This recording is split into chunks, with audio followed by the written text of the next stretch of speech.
7వ స్థానములో శని, 12వ స్థానములో కేతువు, 10వ స్థానములో గురువు మీకు మైనస్ గా ఉన్నారు. మీకు కొద్దో గొప్ప అనుకూలంగా ఉండేటువంటి రోజులు ఏవయ్యా అంటే అక్టోబర్ నుంచి మొదలుకొని డిసెంబర్ వరకు. కన్యా రాశి జాతకులు ఇప్పుడు బాగానే ఉంది కదా.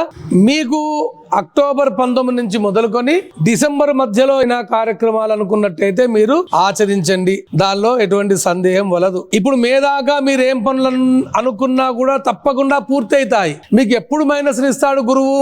మే 15వ తారీఖు నుంచి మొదలుకొని అక్టోబర్ 18వ తారీఖు వరకు, డిసెంబర్ 5, 6వ తారీఖు నుంచి మొదలుకొని సంవత్సరం పొడుగుతా ఈ సమయాలలో మైనస్ గా ఉండటానికి ఆస్కారం ఉంటుంది. మీరు పనులు ఎప్పుడు పూర్తి చేసుకోవాలి? ఈ మే 14, 15 వరకు పూర్తి చేసుకోండి. మళ్ళా ఎప్పుడు పనులు చేసుకోవాలి? అక్టోబర్ నుంచి డిసెంబర్ మధ్యలో పూర్తి చేసుకోండి. ఈ మిగతా కాలం ఏదైతే ఉంటుందో మీరు బాగా జాగ్రత్తగా ఉండండి, ఇన్వెస్ట్మెంట్లు చేయకండి.